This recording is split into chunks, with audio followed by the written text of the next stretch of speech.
കാണം വിറ്റും ഓണം ഉണ്ണണം എന്ന ചൊല്ലി കേട്ട് അങ്ങനെ ഓണം ഉണ്ട് വളർന്നവരാണ് മലയാളികൾ.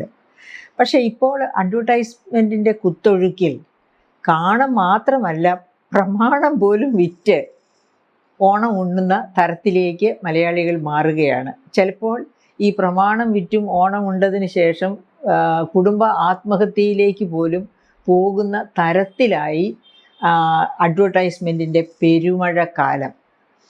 എന്തുകൊണ്ടാണ് ഇത്രയധികം അഡ്വർടൈസ്മെൻറ്റ്സ്? ഏതൊക്കെ തരം ഉൽപ്പന്നങ്ങൾക്ക് വേണ്ടിയാണ് അഡ്വർടൈസ്മെൻറ്റ്സ് വരുന്നത്?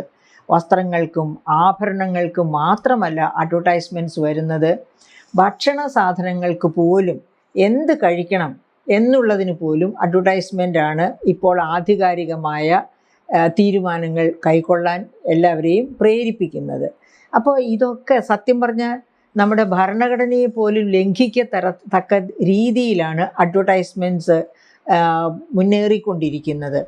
അപ്പോൾ ഉദാഹരണത്തിന് നമ്മുടെ food security act 2013 food security act, ആ ഫുഡ് സെക്യൂരിറ്റി ആക്ട് എന്തൊക്കെയാണ് ഇൻസിസ്റ്റ് ചെയ്യുന്നത്? ആ ഫുഡ് സെക്യൂരിറ്റി ആക്ട്, അതായത് നമുക്ക് ഇന്ത്യക്കാർക്ക് ഫുഡ് സെക്യൂരിറ്റി എന്ന് പറയുന്നത് അരി, ഗോതമ്പ്, അവയിൽ നിന്നൊക്കെയുള്ള ആട്ട, പിന്നെ ചെറുധാന്യങ്ങൾ, അതുപോലെ തന്നെ 5 തരം പയറുവർഗ്ഗങ്ങൾ, എഡിബിൾ ഓയിൽ, അതുപോലെ തന്നെ പഞ്ചസാര, ഇത്രയും സാധനങ്ങൾ അത്യാവശ്യമായും നമ്മുടെ ഷെഡ്യൂളിൽ, ഭക്ഷണ സ്കീമിൽ, ഭക്ഷണ പദ്ധതിയിൽ വന്നിരിക്കണം എന്നാണ് ഭക്ഷ്യ സുരക്ഷാ ആക്ട്, ഫുഡ് സെക്യൂരിറ്റി ആക്ട് 2013, അതൊരു കോൺസ്റ്റിറ്റ്യൂഷണൽ ആക്റ്റാണ്, ഇൻസിസ്റ്റ് ചെയ്യുന്നത്. അതുപോലെ തന്നെ 2017, അതായത് ജങ്ക് ഫുഡിന് എതിരെയുള്ള ജങ്ക് ഫുഡിനെ പ്രോത്സാഹിപ്പിക്കുന്ന തരത്തിലുള്ള അഡ്വർടൈസ്മെൻറ്റ്സ് ശക്തമായ രീതിയിൽ തടയണം എന്ന് പറയുന്ന ഒരു നിയമം കൂടി വന്നിട്ടുണ്ട്. ജങ്ക് ഫുഡിന് വേണ്ടിയുള്ള അഡ്വർടൈസ്മെൻറ്റ് തടയുവാനുള്ള നിയമം അത് കൂടി വന്നിട്ടുണ്ട്. അപ്പോൾ ഇതൊക്കെ വച്ച് നോക്കുമ്പോൾ തീർച്ചയായും നമ്മുടെ നീതിപീഠങ്ങൾ അല്ലെങ്കിൽ നമ്മുടെ സർക്കാരുകൾ ഒക്കെ ആവശ്യത്തിന് വിപണിയിൽ ഇടപെടുന്നുണ്ടോ, അതായത് ഇത്തരം സാഹചര്യങ്ങളെ അതിജീവിക്കാൻ ശ്രമിക്കുന്നുണ്ടോ, അല്ലെങ്കിൽ ഇത്തരം സാഹചര്യങ്ങളെ പരിമിതിപ്പെടുത്താനായിട്ട് ശ്രമിക്കുന്നുണ്ടോ എന്നതൊരു വലിയ ചോദ്യമാണ്. ഇപ്പം ഞാൻ തന്നെ 3 പത്രം ഞങ്ങളുടെ വീട്ടിൽ വരുത്തുന്നുണ്ട്. 2 മലയാളം പത്രങ്ങളും ഹിന്ദുവും, ഒരു ഇംഗ്ലീഷ് പത്രം.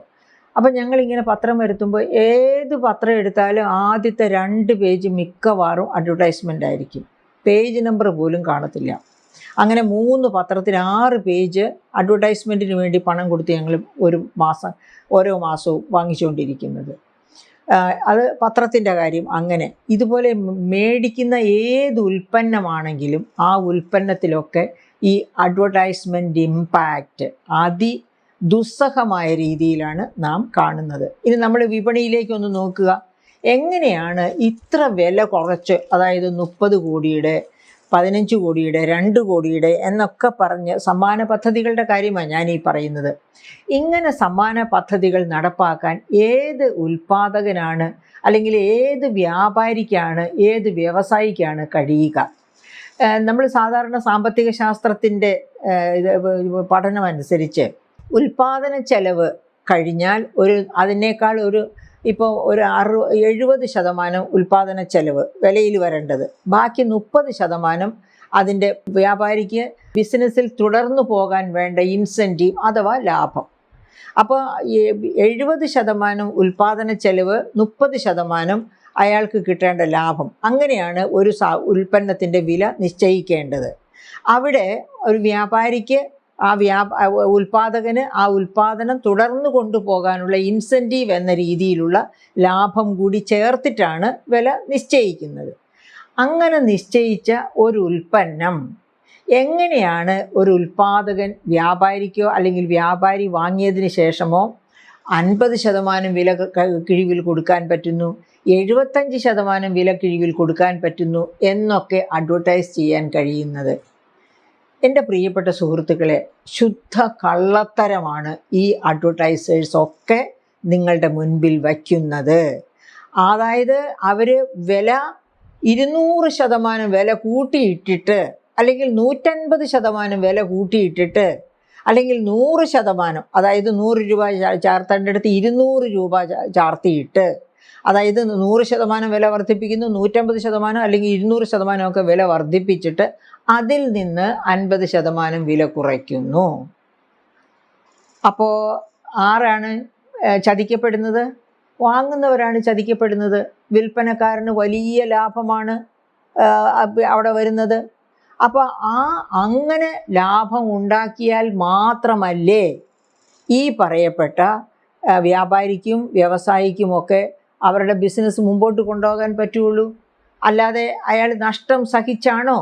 അതായത് 100 രൂപയ്ക്ക് ഉൽപ്പാദിപ്പിച്ച 100 രൂപ യഥാർത്ഥ ഉൽപ്പാദന ചെലവും ഒക്കെയും കൂടി ഉള്ള ഒരു ഉൽപ്പന്നത്തെ, അതായത് അയാളുടെ ലാഭവും ചെലവും കൂടി 100 രൂപ വരുന്ന ഒരു ഉൽപ്പന്നത്തെ നമുക്ക് 25 രൂപയ്ക്ക് തരാൻ അയാൾക്ക് പറ്റുമോ? അയാൾ പിറ്റേന്ന് കട അടച്ചു പൂട്ടണ്ടേ? ഉൽപ്പാദന യൂണിറ്റ് അടച്ചു പൂട്ടണ്ടേ? അപ്പോൾ അങ്ങനെ പറ്റില്ല. അങ്ങനെ പറ്റില്ല എന്നിരിക്കെ ഈ 100നെ 200 കാണിച്ച് 100നെ 300 കാണിച്ച് ആണ് അതിൽ നിന്ന് 50% കിഴിവ്, 25% കിഴിവ്, 10% കിഴിവ് എന്നൊക്കെ പറഞ്ഞ് നമ്മളെ പറ്റിക്കുന്നത്. ഇത് നാം മനസ്സിലാക്കണം. അത് മനസ്സിലാക്കുകയാണെങ്കിൽ അത്ര ഈസി ആയിട്ട് ഈ ഇതുപോലെയുള്ള റിഡക്ഷൻ സെയിൽ, അതായത് ലാഭ വിൽപ്പനക്കാരുടെ അടുത്തേക്ക് നാം ഈയാംപാറ്റകളെ പോലെ, ശരിക്ക് ഈയാംപാറ്റ വെളിച്ചത്തിൽ വീണ് ചാവുന്നത് പോലെ നാം കാണം വിറ്റ് നമ്മുടെ പ്രമാണം വരെ പണയം വെച്ച പണം കൊണ്ടായിരിക്കും ഈ ഉൽപ്പന്നങ്ങൾ വാങ്ങാനായിട്ട് പോകുന്നത്. അല്ലെങ്കിൽ ഗവൺമെൻറ്റിൽ നിന്നെടുത്ത വായ്പ, അല്ലെങ്കിൽ ബാങ്കിൽ നിന്നെടുത്ത വായ്പ, ഇങ്ങനെയുള്ള പണം കൊണ്ടൊക്കെ, അല്ലെങ്കിൽ അയൽവാസിയോട് വാങ്ങിച്ച വായ്പ, ഇതൊക്കെ ആയിട്ടാണ്, അല്ലെങ്കിൽ കോഓപ്പറേറ്റീവിൽ നിന്നെടുത്ത വായ്പ, ഇങ്ങനെയുള്ള പണവുമായിട്ടാണ് നമ്മൾ ഈ വിപണനത്തിന്, ഓണത്തിൻ്റെ വിപണിയിലേക്ക് ഇറങ്ങി ചെല്ലുന്നത്. അപ്പോൾ ഇങ്ങനെ എല്ലാത്തരം വിപണനക്കാരും, അതായത് ഫ്ലിപ്കാർട്ടോ ആമസോണോ ഒക്കെ ആണെങ്കിൽ മറ്റ് രാജ്യങ്ങളിൽ നിന്ന് തന്നെ വാങ്ങുന്ന ഉൽപ്പന്നങ്ങളെ ഇവിടെ നിന്ന് വാങ്ങുന്നതും കാണും അതിനകത്ത്. ഇതൊക്കെ ഏത് ഉൽപ്പന്നം, ഏത് കമ്പനിയാണെങ്കിലും ശുദ്ധ കള്ളത്തരം പറഞ്ഞാണ് നമ്മുടെ അടുത്ത് ഈ അഡ്വർടൈസ്മെൻറ്റുമായിട്ട് വരുന്നത്. അങ്ങനെ അപ്പോൾ അതിൻ്റെ വേറൊരു വലിയ ചിലവും കൂടി ഉണ്ടെന്ന് ഓർക്കണം. ഈ അഡ്വർടൈസ്മെൻറ്റുമായിട്ട് വരുമ്പോൾ ഈ ടോപ്പ് അഡ്വർടൈസർ ആരാണ്? ഒരു സെലിബ്രിറ്റി ആണെന്നിരിക്കട്ടെ.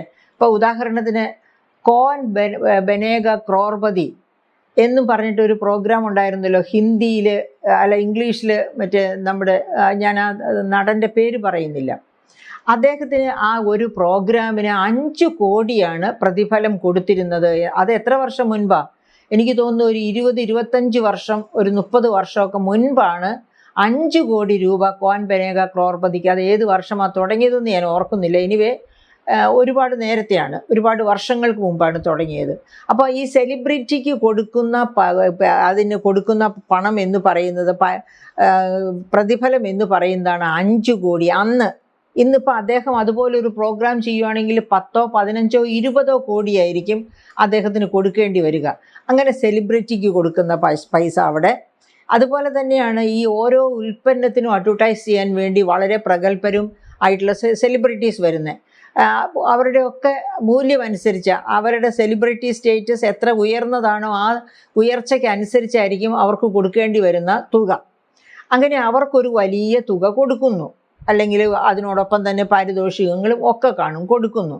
പിന്നെ അവരുടെ ഒപ്പം ആട്ടവും പാട്ടും ഒക്കെ ആയിട്ട് വരുന്നവർക്ക് എന്താണ് കൊടുക്കുന്നത്? ഒരു പക്ഷേ അവർക്ക് അവരുടെ ഈ ജെൻസി മോഡിൽ വന്ന് മുഖം കാണിക്കാൻ പറ്റുന്നു, തുള്ളാൻ പറ്റുന്നു എന്നൊക്കെയുള്ളതായിരിക്കാം അവരുടെ ആശ്വാസം. അല്ലെങ്കിൽ അവർക്കൊരു ഓപ്പർച്യൂണിറ്റി, വളരാനുള്ളൊരു ഓപ്പർച്യൂണിറ്റി കിട്ടുന്നു എന്നൊക്കെയുള്ളതായിരിക്കാം അവർക്ക് കിട്ടുന്ന. ഒരു പക്ഷേ അവർക്കും കൊടുക്കുന്നുണ്ടാകാം പ്രതിഫലം. അതെത്രയെന്ന് അറിഞ്ഞുകൂടാ. എന്തായാലും അമിതമായ ചെലവാണ് അഡ്വർടൈസ്മെൻറ്റ്സിന് വേണ്ടി വരുന്നത്. അപ്പോൾ ഓർക്കുക, ഈ ഉൽപ്പന്നത്തിൻ്റെ ഉൽപ്പാദന ചെലവിനേക്കാൾ വളരെ കൂടുതലായിരിക്കും ഇതിന് അഡ്വർടൈസ്മെൻറ്റിന് വേണ്ടി വരുന്ന ചെലവ്. എന്നിട്ട് പറയുകയാണ് ഞങ്ങൾ ഇത്ര ശതമാനം വിലയുടെ ഇത്ര ശതമാനം വിലയ്ക്കാണ് തരുന്നത്. അത്ര വലിയ കള്ളത്തരം, മണ്ടത്തരമാണ്. മണ്ടന്മാരാണ് ആ കള്ളത്തരത്തിൽ വീണ് അത്തരം കള്ളത്തരം പറയുന്ന ഉൽപ്പന്നങ്ങൾ പോയി വാങ്ങുന്നത്. അതുകൊണ്ട് ഇതുപോലെയുള്ള, അതായത് എന്തുകൊണ്ടാണ് നിയമം ഇതിനെതിരെ നിൽക്കാത്തത്, ഒന്നും അനങ്ങാത്തത്? നിയമം തീർച്ചയായിട്ടും ഇതിനെതിരെ ശബ്ദിക്കേണ്ടതാണ്. ഇത് ജനങ്ങളെ കബളിപ്പിക്കലാണ് എന്ന് മനസ്സിലാക്കിക്കൊണ്ട് തന്നെ നിയമനിർമ്മാണം നടത്തേണ്ടതാണ്. ഗവൺമെൻറ് ഇതിൽ ഇടപെടേണ്ടതാണ്. ഒന്നുമില്ലെങ്കിലും ഗവൺമെൻറ്റിന് ഈ അഡ്വർടൈസ്മെൻറ്റ് വരുമാനത്തിൽ നികുതി ചുമത്താം. അഡ്വർടൈസ്മെൻറ്റ് വരുമാനത്തിൽ നികുതി ചുമത്താം. അതുമാത്രവുമല്ല, ഈ അടുത്ത കാലത്ത് WHO യുടെ വേൾഡ് ഹെൽത്ത് ഓർഗനൈസേഷൻ്റെ തീരുമാനപ്രകാരം ഫാറ്റ് ടാക്സ്, അതായത് നമ്മുടെ ഇന്ത്യയിൽ തന്നെ നമ്മുടെ ഈ പ്രാവശ്യത്തെ നാഷണൽ ഫാമിലി ഹെൽത്ത് സർവേ നോക്കിയാൽ അറിയാം, 40 വയസ്സിൽ, അതായത് ഹാർട്ട് അറ്റാക്കായിട്ട് മരിക്കുന്നവരിൽ 25% 40 വയസ്സിന് താഴെയുള്ളവരാണ്. ഈ ഒരുപാട്, അതായത് ഒബേസിറ്റി, ഫാറ്റി ഫുഡ്. എവിടുന്നാണ് ഈ ഫാറ്റി ഫുഡ് കഴിക്കണേ? നമ്മുടെ പണ്ട് കുടുംബങ്ങളിലൊക്കെ പാചകം ചെയ്യുന്ന ഫുഡൊന്നും ഫാറ്റി ആയിരുന്നില്ല. ഇഷ്ടം പോലെ തെങ്ങും തേങ്ങായുമുള്ള കേരളത്തിൽ പോലും വെളിച്ചെണ്ണ വളരെ കൃത്യമായ തോതിൽ മാത്രമാണ്, അതും വെളിച്ചെണ്ണ അങ്ങേയറ്റം നല്ലതാണ്, സുരക്ഷിതമാണ്. അങ്ങനെ സുരക്ഷിതമായ വെളിച്ചെണ്ണ പോലും വളരെ കൃത്യമായ അളവിൽ ഉപയോഗിച്ച് മാത്രമാണ് എന്തും പാചകം ചെയ്യുന്നത്. ഒരിക്കലും കൂടുതൽ എണ്ണ ഉണ്ടല്ലോ എന്നാൽ കിടക്കട്ടെ എന്ന് വിചാരിച്ച് കോരി ഒഴിക്കില്ല. അപ്പോൾ അങ്ങനെ കൃത്യമായ അളവിൽ മാത്രം എടുത്ത് പാചകം ചെയ്ത് കഴിക്കുന്ന, അത് ഇപ്പോൾ പശുവിൻ നെയ്യാകട്ടെ, പശുവിൻ പാലാകട്ടെ, ഏത് ഉൽപ്പന്നം എടുത്താലും അത്യാവശ്യത്തിന് ചേരുംപടി മാത്രം ചേർത്താണ് കേരളത്തിലെ പാചകം നടത്തുന്നത്. കേരളത്തിൽ മാത്രമല്ല, ഇന്ത്യയിൽ എവിടെ ചെന്നാലും അങ്ങനെയൊക്കെ തന്നെയാണ് നമ്മുടെ പഴയ തലമുറക്കാർ പാചകം ചെയ്തിരുന്നത്. അതിൽ നിന്ന് വ്യത്യസ്തമായി ഈ അടുത്ത കാലത്ത്, ഇപ്പോൾ ഉദാഹരണത്തിന് നമ്മുടെ കേന്ദ്ര ഭക്ഷ്യ സുരക്ഷാ വകുപ്പ്, അതുപോലെ തന്നെ FSSAI, food safety and security authority of India തന്നെ ഒരുപാട് അന്വേഷണങ്ങൾ, ഗവേഷണങ്ങൾ ഈ അടുത്ത നാൾ ഓൾ ഇന്ത്യ തലത്തിൽ നടത്തി, കേരളത്തിൽ നടത്തി. എന്നിട്ട് പറഞ്ഞിട്ടുണ്ട്, ഇൻഫോർമൽ സെക്ടറിൽ നിന്ന്, അതായത് ഈ തട്ടുകട അങ്ങനെ ഇങ്ങനെയൊക്കെ പറഞ്ഞ് രജിസ്ട്രേഷനൊന്നും ഇല്ലാതെ, ആരും ചോദിക്കാനും പറയാനും ഇല്ലാതെ, രാവിലെ കുറേ ആഹാരം കൊണ്ടുപോയി വയ്ക്കും, വിറ്റ് തീർന്ന് പോകും, പിന്നെയും കുറേ കൊണ്ടുവരും, ഇങ്ങനെയൊക്കെ അന്ന് വിൽക്കുന്ന ഇൻഫോർമൽ ഭക്ഷണ വ്യാപാരികളെ, അവരെയാണ് ഉദ്ദേശിക്കുന്നത്. വലിയ അപകടകരമാണ് എന്ന് ഫസൈ, അതായത് food safety and security authority of ഇന്ത്യയാണ് നമുക്ക് വാർണിംഗ് തന്നിരിക്കുന്നത്. കേരളത്തിൽ ടൂറിസ്റ്റുകളൊക്കെ ധാരാളം വരുന്നതാണ്. ഈ അടുത്ത കാലത്ത് തന്നെ മീൻ മുട്ട കഴിച്ച് മരിക്കുന്നവർ, രോഗം ബാധിക്കുന്നവർ, അങ്ങനെ എന്തെല്ലാം തരം രോഗങ്ങളെ പറ്റിയാണ് നമ്മൾ കേൾക്കുന്നത്. അപ്പോൾ ഇതൊക്കെ കേരളത്തിൽ ഉണ്ടാകുന്നത്, കേരളത്തിൽ മാത്രമല്ല ഇന്ത്യയിൽ എവിടെയും ഉണ്ടാകുന്നത്, ഈ പഴയ തലമുറ പഠിപ്പിച്ച ആ കുക്കിംഗ് മോഡൊക്കെ മറന്ന് ഇപ്പോൾ പുതിയ തലമുറ, എനിക്ക് ജൻസിയോട് വലിയ സ്നേഹമാണ്, ആദരവാണ്, മതിപ്പാണ്. പക്ഷേ ഈ ഭക്ഷണക്രമത്തിൽ ഒരു മതിപ്പുമില്ല, ഒരു സ്നേഹവുമില്ല. കാരണം സ്വയംകൃത അപകടങ്ങൾ, അതാണ് ആരോഗ്യ നഷ്ടം, ജീവഹാനി, അതൊക്കെയാണ് അവർ വരുത്തി വയ്ക്കുന്നത്. അങ്ങനെയാണ് നാഷണൽ ഫാമിലി ഹെൽത്ത് സർവേയിൽ പറയുന്നത് 40 വയസ്സിൽ താഴെയുള്ളവരാണ് ഹാർട്ട് അറ്റാക്കായിട്ട് മരിക്കുന്നവരിൽ 25% എന്ന്. അപ്പോൾ അത്ര ചെറുപ്പത്തിലെ ഒബേസിറ്റി, ഫാറ്റായിട്ടുള്ള ആഹാരം, അതായത് അതുപോലെ തന്നെ ജങ്ക് ഫുഡ്. എന്താണ് ഈ ജങ്ക് ഫുഡ് എന്ന് പറയുന്നത്? ജങ്ക് ഫുഡ് എന്ന് പറയുന്നത് ഹൈലി പ്രോസസ്ഡ് ഫുഡ്. നമുക്കൊന്നും ചെയ്യേണ്ട, റെഡി ടു ഈറ്റ് ആണ്. ഹൈലി പല തരത്തിൽ പ്രോസസ്സ് ചെയ്ത് കൊണ്ടുവരുന്ന ഫുഡ്.